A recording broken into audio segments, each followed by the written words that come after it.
Thank you. Thanks for inviting us to present this paper.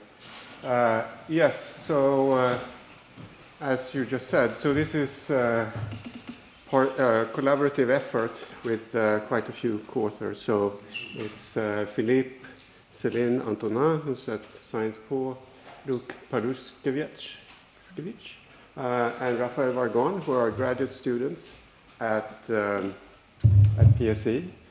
Shuping San, who's presently doing a postdoc at Stanford GSB, and Carolina Westin, who's a research assistant at Stockholm University. So as you can see, this slides is only partially updated. You can see on the March 3, it's not really today's date. I will tell you one or two numbers will be wrong, and I will tell you when they arrive. Okay, so as you have already seen in a couple of presentations, including the last one, and as everyone knows, China has had a tremendous economic growth experience since the 1980s, and also in science, innovation, and entrepreneurship. And one view is that that trajectory would just continue, and that China would soon overtake the Western countries as the main producer and a leader in all these fields. An alternative view is that there is something that may be restricting this growth. It could be the lack of democracy and freedom, which maybe inhibits creativity.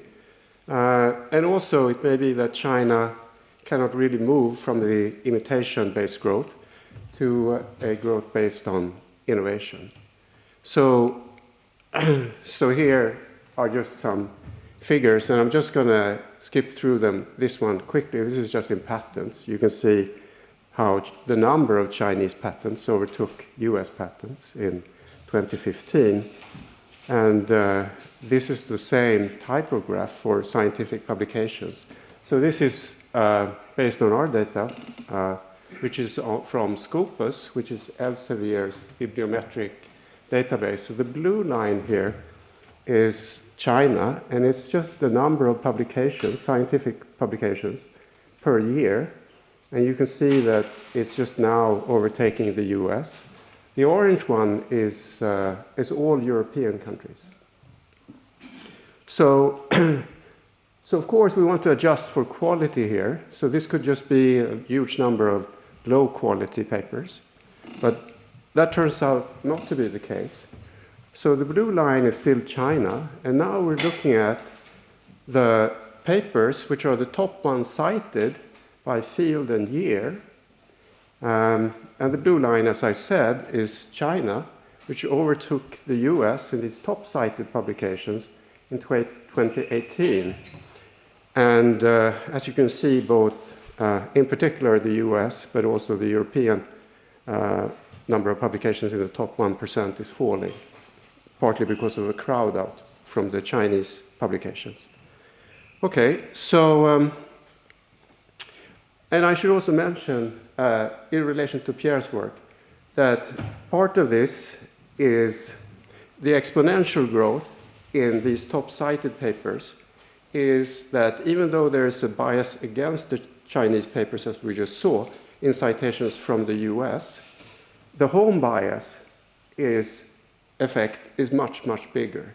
So it dominates if you look at total citations, the home bias dominates.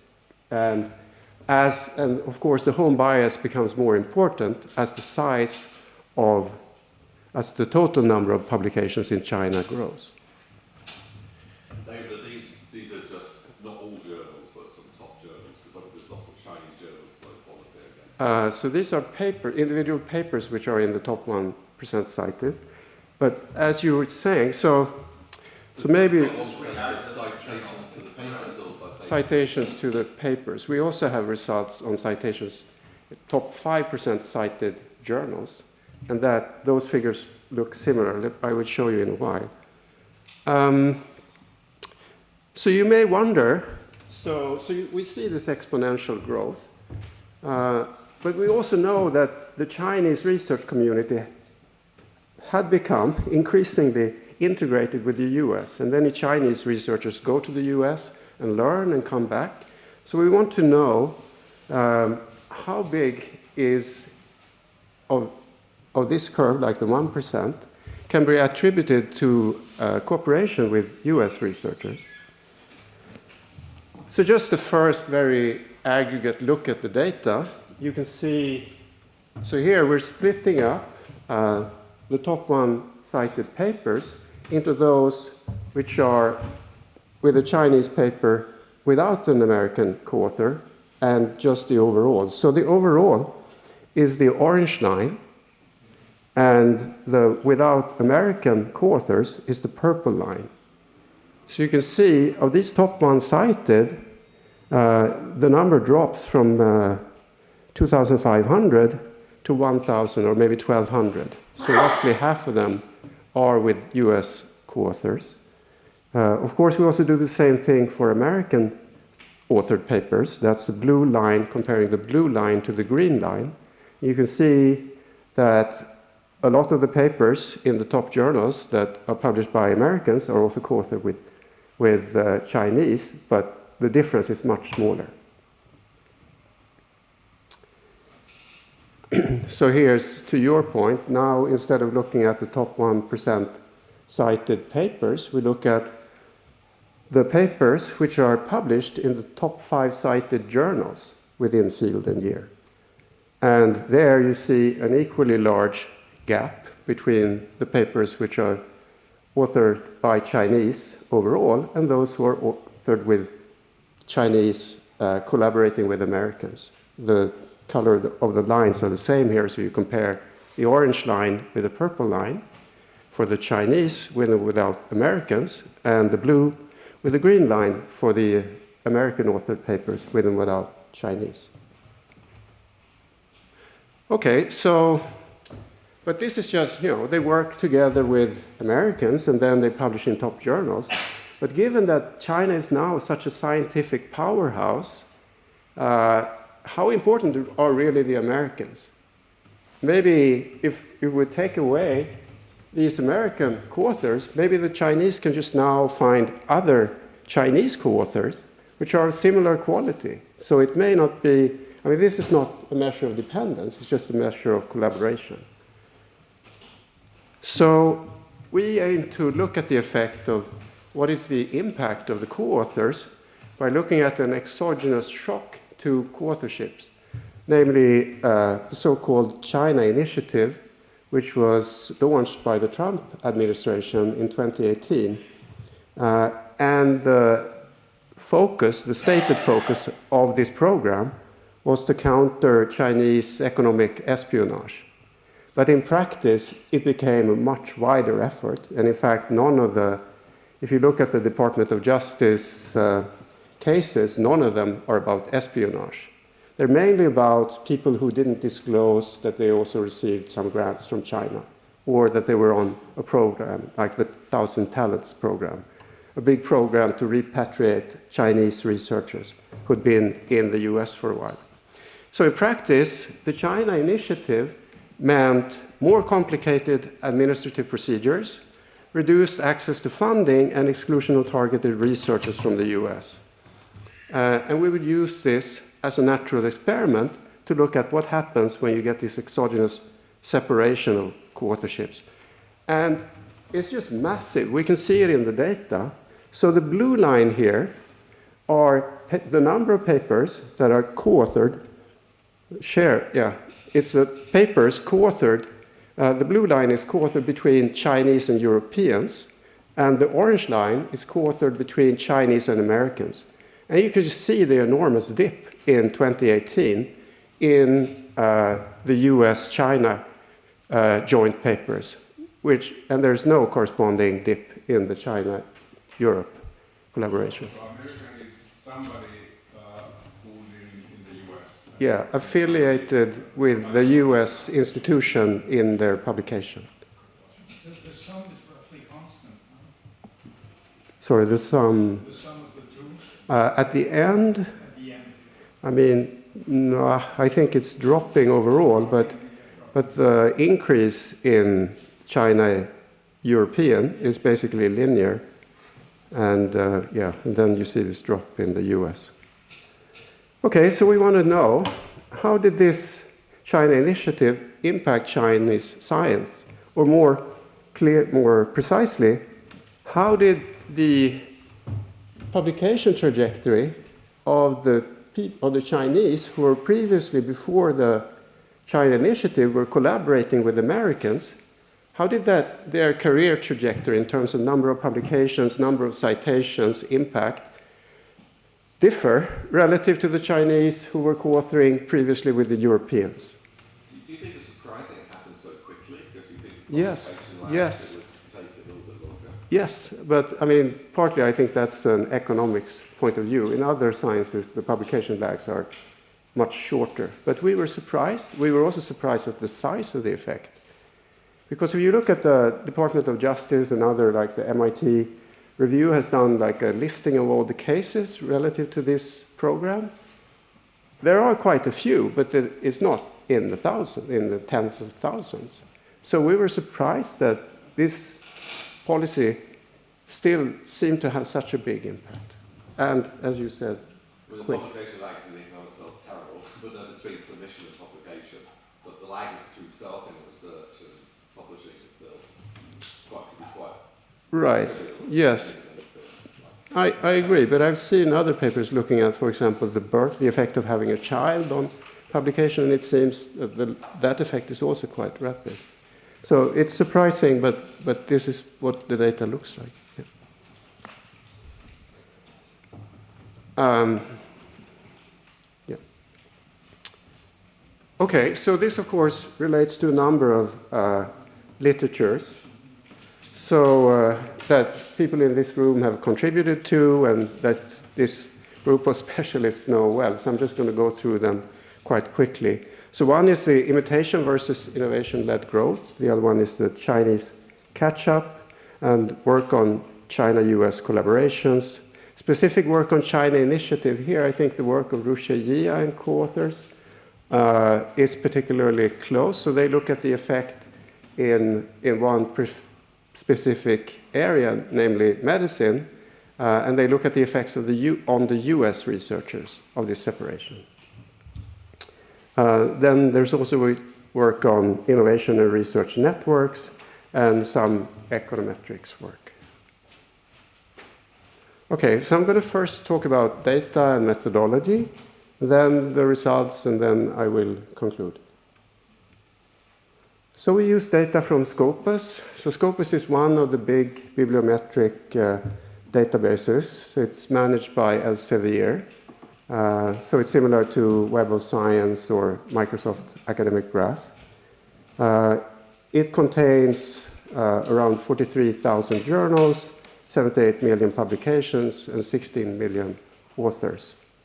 So it has different data sets. We use mainly the ones at the article level, but then we also use author level and journal level data sets. So the author level one contains information about who was the authors of this paper, who are citing this paper, what's the journal, what's the field code, what's the total number of citations, etc. And the author level data set contains the last affiliation, but the journal level data set contains the affiliation at the time of publication. So this is what we will use to identify where people are when they publish their papers.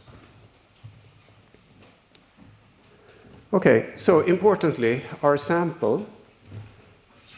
So we first identify a set of Chinese researchers that are reasonably research active. So in the pre-period, which will be 2018, 4 years between 2008 and 2012. So within that subset, we narrow down and focus on researchers who have at least 80% of their affiliations in China. So we focus on those who publish based in China. We also look at identify just people who have Chinese last names or whose names indicate the Chinese descent. and had an affiliation until 2012 for at least 2 years and remained affiliated in China until 2014. How do you deal with multiple affiliations? So when we do the 80% like affiliation thing, we look at all your publications, and then if you have 2 affiliations, like US and China, then we count that as 1/2 in China. Okay. So our treatment group will consist of Chinese researchers with a high dependence on US, but on the US co-authors, but no European co-author. And our control group will be Chinese researchers in the pre-period who had a high dependence on European co-authors, but no American co-author. So here's a number which is wrong. So you see like the number of people there in the 2 groups. The treated authors, which are the Chinese authors who used to co-author with Americans, is 27,000 and not 11. And the control authors are 20,000. So in total, we have a sample of 47,000 authors. And just to relate that, so the total number of Chinese authors is in around 300,000. Okay, so this is just an image of the selection tree. So we chose this. We were looking around, and we knew what the treated group would be, but the control group is more like optional. And we just found that the best control group we could find was Chinese collaborating with Americans were Chinese collaborating with Europeans. Europeans are like in the Western world, they're roughly at similar quality. So here you could just, and for this reason, these 2 groups of Chinese researchers look reasonably similar ex ante. So if you look at this graph, the treated are the red, and the control are the blue. So, and the left graph just contains the number of published papers in the pre-period. So you can see that the red and the blue bars roughly follow each other across the distribution. And the right side is the H index in the 2 groups. So there's one. So we also look, you may think, are these working on the same things? So we do a balance test on in a bunch of different dimensions. For example, across fields, they are roughly balanced. I mean, they are balanced within the standard norm of balance. But they are not balanced in the quality of the co-authors. So the co-authors of Chinese who work with Americans, the Americans on average have higher citations than the Europeans that the Chinese work with. So for that, we do a matching exercise, and we will use a weighted sample to get these groups to look more similar. So the research, but this will be our research design. And we will have just then compare these 2 groups of people, the Chinese European with European co-authors and the Chinese with American co-authors. And we just compare their outcomes over time in a standard difference in difference design, where we use matching to get balance in based on the pre-period. So the treated here would be the Chinese with American co-authors, the control would be Chinese with European co-authors, and the post will be defined as post 2018. Yes?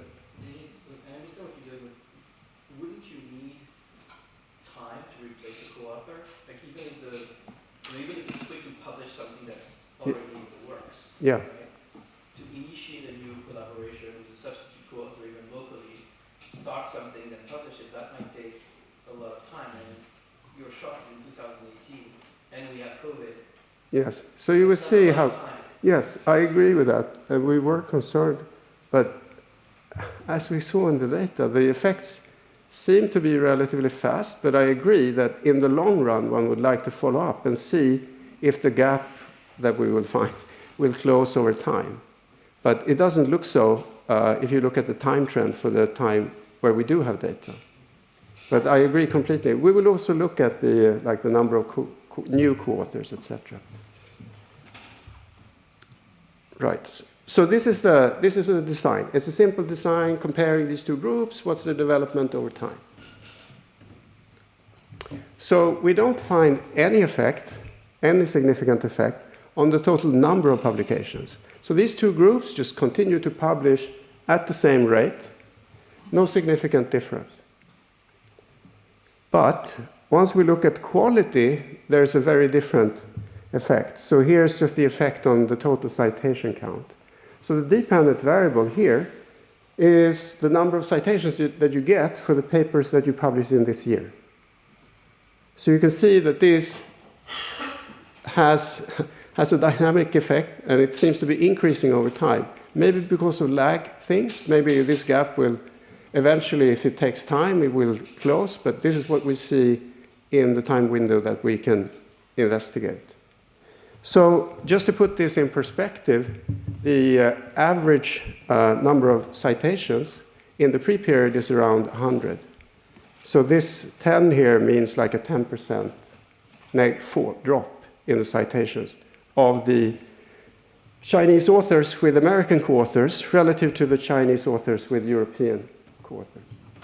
Yeah. Does this help explain the speediness of your initial graph?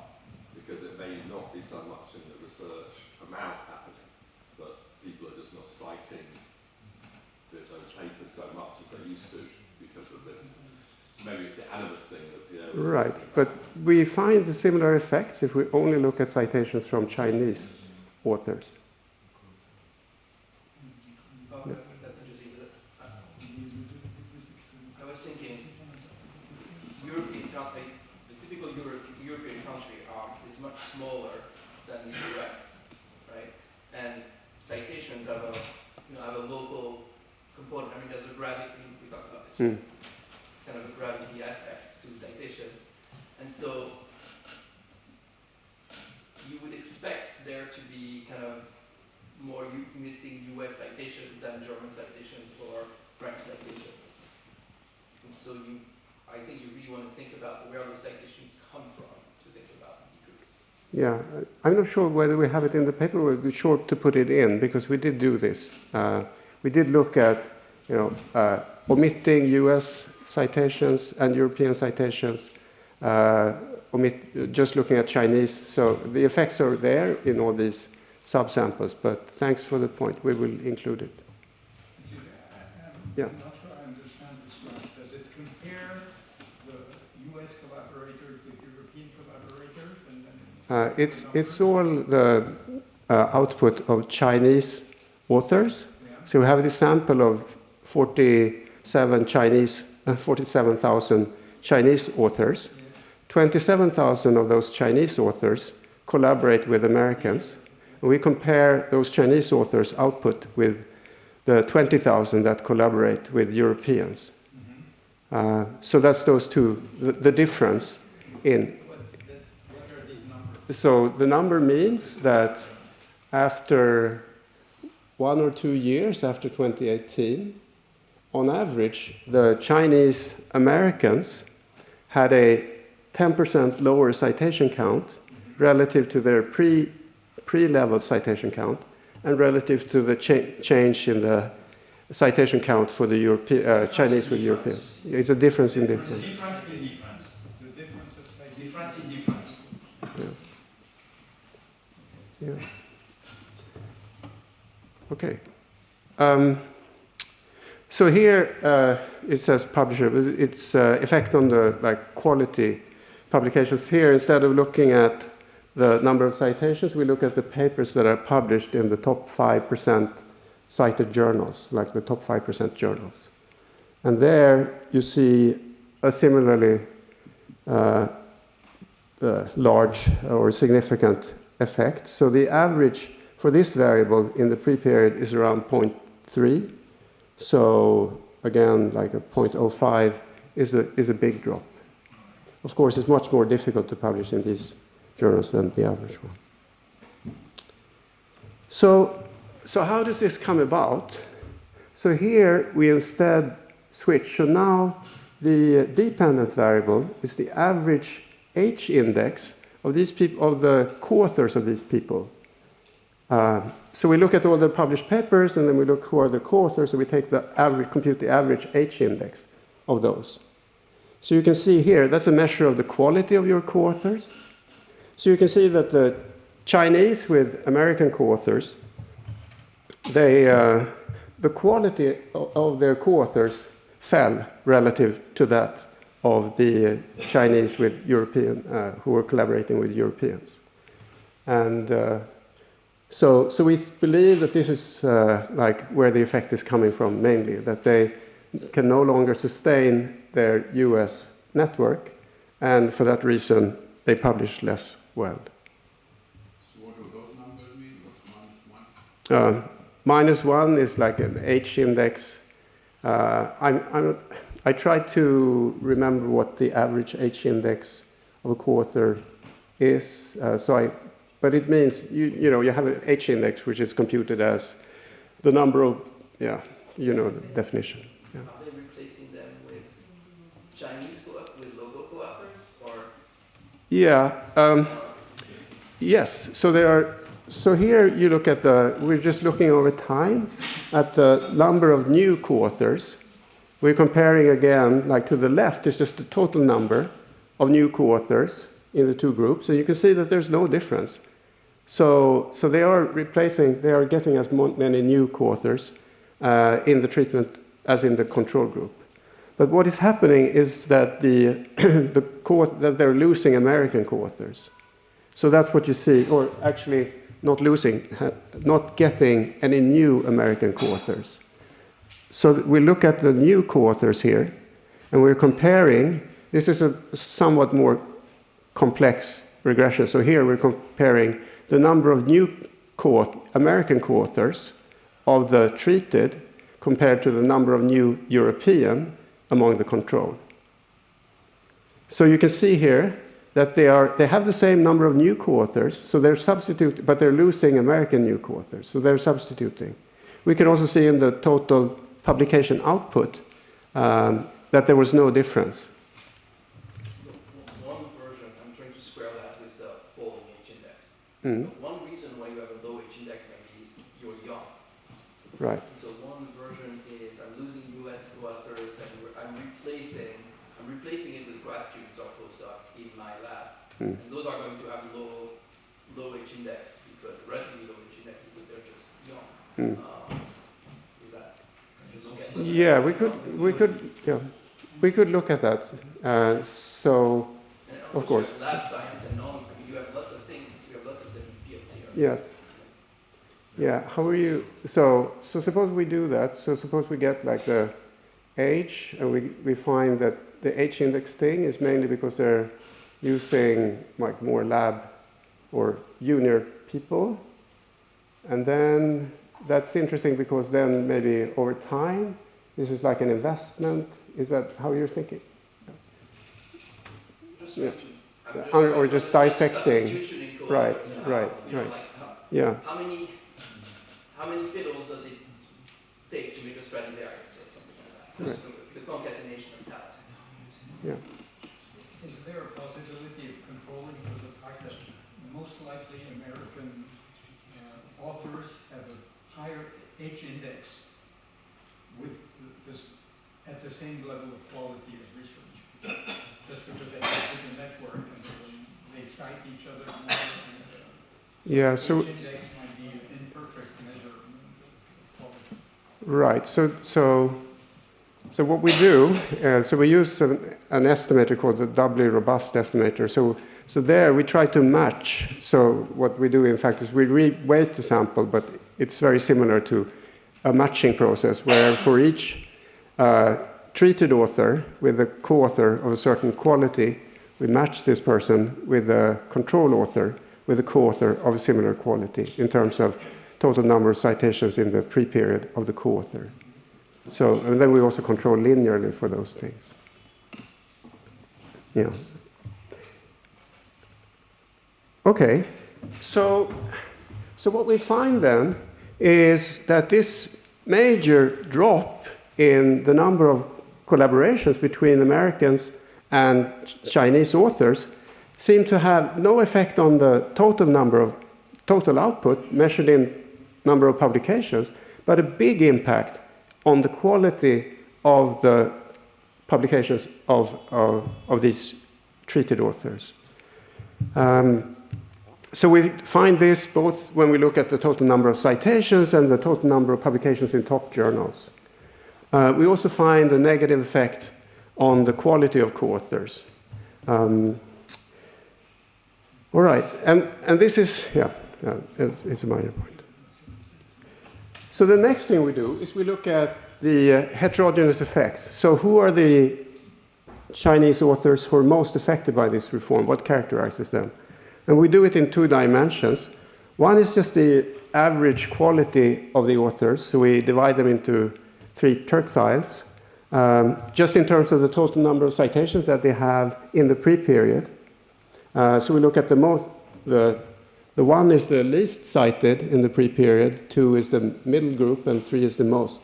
So you can see that the most affected are the people who were most productive in the pre-period.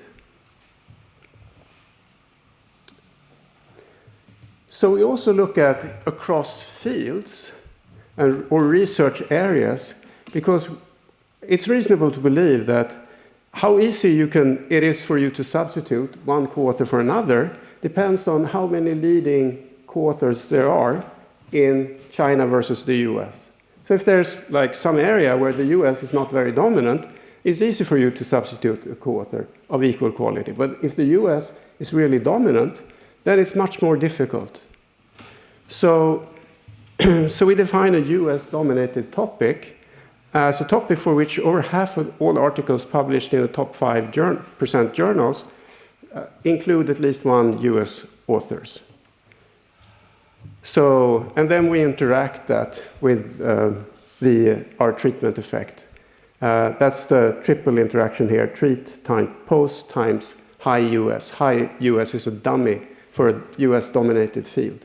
And then you can see that the main effect, or like a big effect, is coming from a difficulty of, or from a negative performance of Chinese authors who were collaborating with Americans in US-dominated fields. So we can also see this in, if we just plot, so here's a graph where on the x-axis we have a measure of the US dominance of a particular field. So on the x-axis we have the share of citations in publications of top 5% journals published by US co-authors. So this goes between 2% and 10%.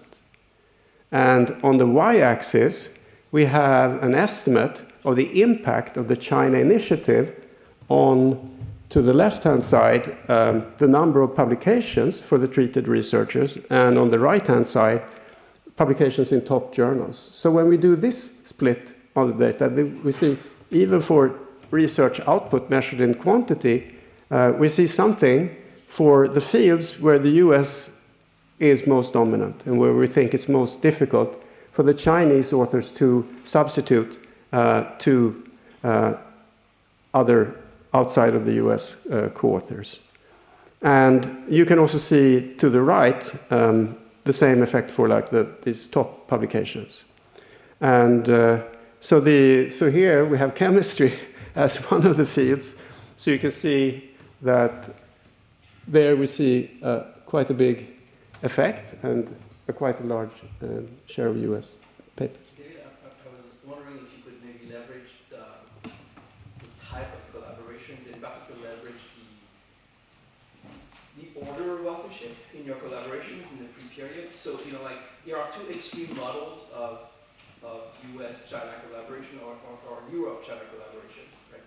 One is kind of like window dressing. So I can't help but think about this retraction scandal in stem cell where you have an all, I think in this case it was all Korean team, right? There's just one very famous US author in the middle who happens to be on the editorial board, like kind of like there to be kind of window dressing and help navigate the publication process in, I forgot if it was Science or Nature, right? So that's one type of collaboration. And then you really have collaborations of equals where they alternate who's last author, who's first author, and there are several, it's part of a stream of research, and it's genuinely collaborative. And I think that those things leave distinct trails in the data, and that you could think about distinguishing thinking about the heterogeneity Yes. of the impact by looking at those kind of like more or less genuine collaborations, if you will. Yeah, that's an interesting point. I mean, and one may suspect that the first type of co-author is really difficult to replace. Or what's your intuition? I think those are easy to replace. Ah, okay. All right, but yeah, thanks for the point.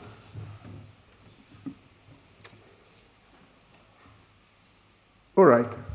So we also looked at research direction in a number of ways. So suppose that we have this pattern in the data that some Chinese are hurt by this policy, in particular those in US-dominated fields.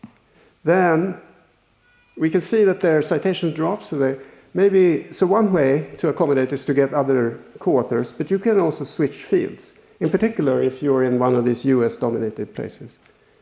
So we had been exploring that, but in different versions. So one thing that we started with, which is not what I just said, but it's in terms of research direction, is the amount of basicness, whether the research of the Chinese authors, when they lose the American co-authors, become more basic or more applied. We can make arguments for that this could go either way, but it's an interesting question to examine. And what we find is that the basic research that's done together with Americans falls. But that's completely compensated by an increase in basic research with others. So there's no drop in the average level of basicness in Chinese science. And here, like a probability interpretation, is China has become much less dependent on US fundamental research and is able to just produce it in other countries. So here is just the summation of our results, just at the average treatment effect. So what I showed you so far were the event study graphs, and here's just the average effects for the entire treatment period. So you can see for publications, on average, we didn't get anything, but we do get significant and negative effects for citation counts, publications in top journals, and the average co-author quality. That's the productivity measures. So when we look at the co-author networks, we find that they lose American co-authors. That's publications, same co-authors. So the number of published papers together with Americans fall, and in particular, the number of top 5 co-authored papers, top 5% co-authored papers with Americans fall.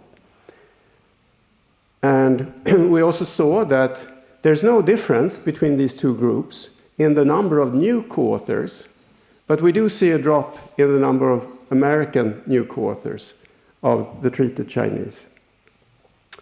And for the research direction, we don't find anything on average for the share of like the number of papers in basic research, but we do find a drop in the number of basic research articles published together with Americans for the treated researchers. Okay, to conclude. So we don't find any quantitative impact on the volume, but we do find a significant impact on the quality measured by citations, measured by publishing in the top journals. And we also see a significant drop in the co-author quality of these Chinese. So the conclusion is that even though China now is a scientific powerhouse, at least during the time period that we investigate, these researchers seem vulnerable. They're not able to switch and just compensate their American co-authors with co-authors of similar quality elsewhere. And this negatively impacts their productivity in terms of, in particular, in terms of high impact research. So when we look at the fields, we find that these particular effects are particularly strong for the areas where the US is dominant in terms of publishing most of the publications in the top cited journals.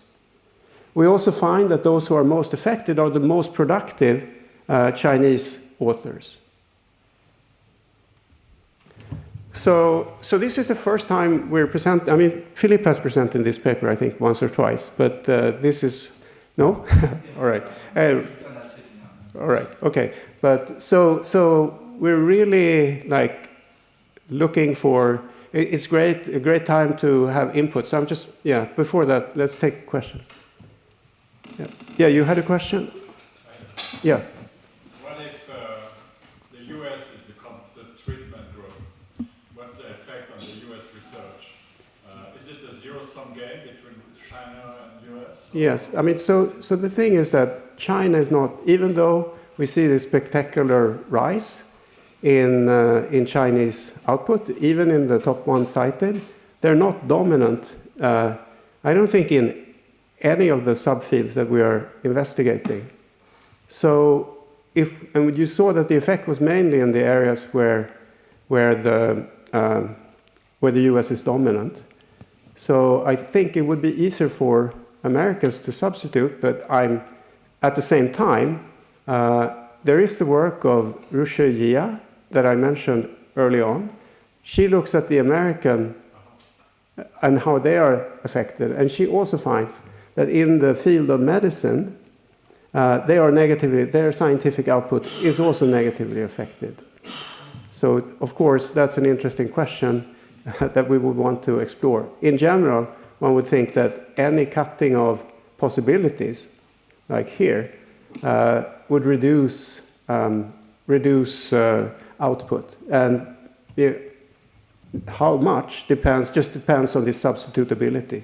How easy is it for you to find some other co-author? And we found also that in the places where the US were not dominant, where they're not publishing, there the effect was zero. So there it seemed it's easy for the Chinese to replace Americans. Yeah.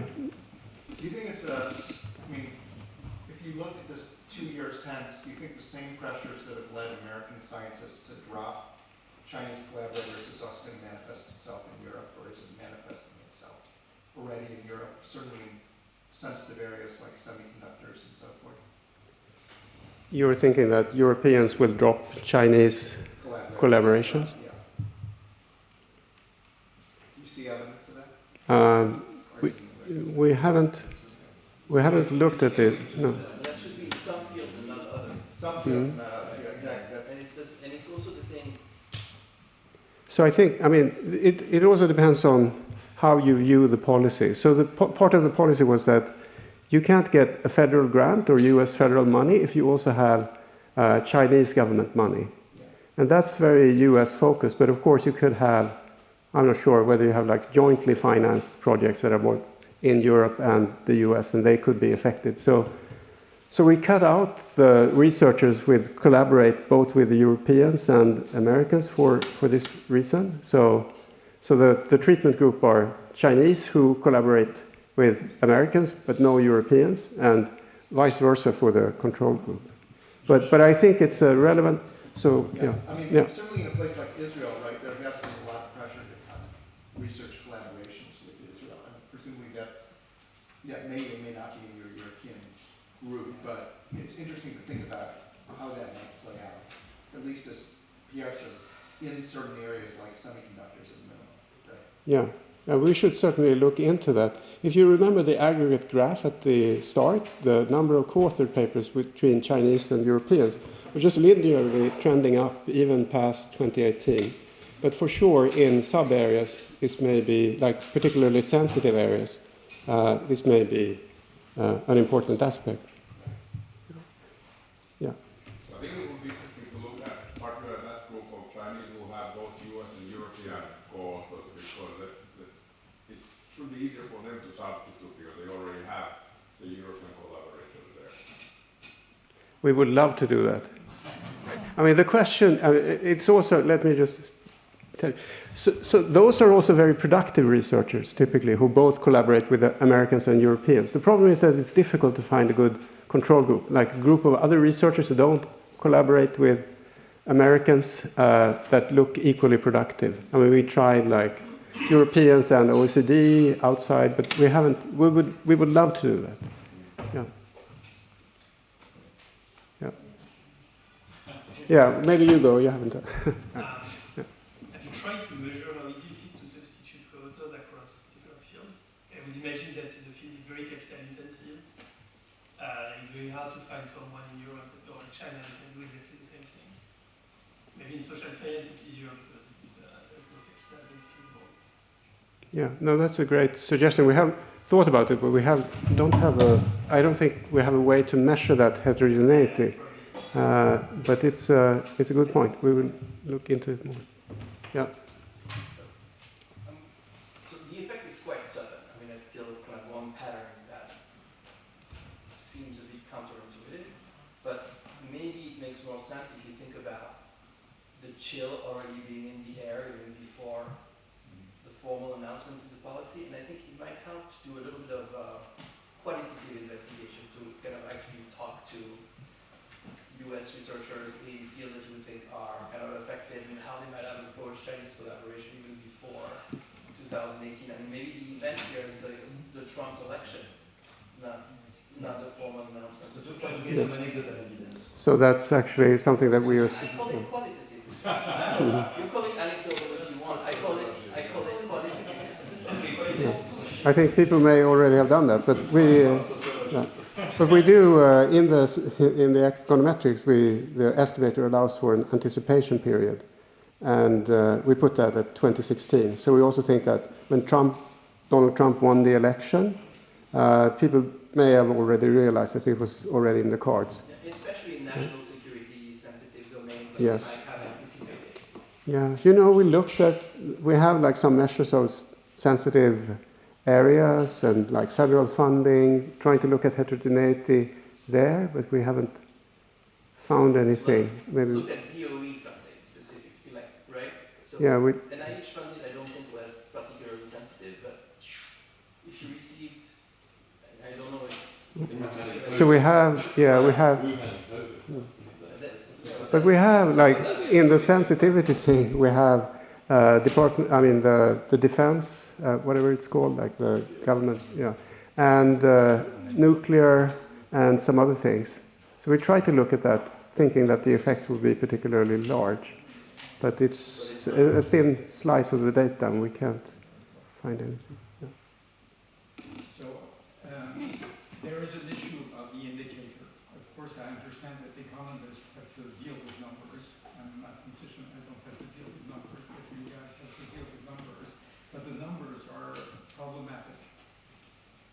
I mean, each index is or citation index, for instance, in my field in mathematics, the most cited mathematicians are not the people who are considered by mathematicians as being quote-unquote the best mathematicians. There's not a complete disconnect, but a very wide disconnect. And second, there is a trend, both a lot in Europe, but also in the US, to move away from quantitative evaluation to qualitative evaluation. So how do you position the kind of work that you're doing in this context? Yeah, I mean, if you look at the individual level evidence, like article to article, then citations is not a great, has like lots of problems. But as you aggregate up to like thousands of papers, we think that among all the incomplete and not capturing everything measures, this is the best that we can do. So I'm not sure like how else to respond to that. I mean, I believe that, of course, if we were evaluating individual people or articles, we would do way better doing something qualitatively. But that this is large scale, yeah, we're left with this. Following their suggestion, sort of adding some kind of qualitative. But with your better indicator, for instance, rather than H-index in mathematics, I don't know, is there some quality of journals, we look at the quality of journals, so the top journals. So in economics, I mean, you know, if you publish a lot in econometric count, for example, I mean, it's not, it's one measure that you do, not horrible. But in maths, I don't know. So that's another, that's why we have several measures of quality, you see that, which are the one that. But I think like the higher, maybe a high level rejoinder is that there's a lot of noise in citation data, but there's also some signal. And the point is, when it's true that there are citation measures where that we think are especially susceptible to noise, but the beautiful thing about citations is that we can parse them in very fine-grained ways so that we can try to extract things that contain more signal and less noise. And I think that's the spirit of my presentation as well. I mean, without citation data, there is nothing that we can do. That's the trail. That's the paper trail of influence. Citations and ranking of journals. That's what we know about. Some ranking, some journal rankings. It's also based on citation of the average paper in the journal. We're switching to open science. I mean, for instance, two fairly recent papers which led the authors to get the field available were published in archive. And were never published in the journal. That's the next step. Much later. That's the next step. So, For further research. So, yes. Yeah. Thank you. Okay.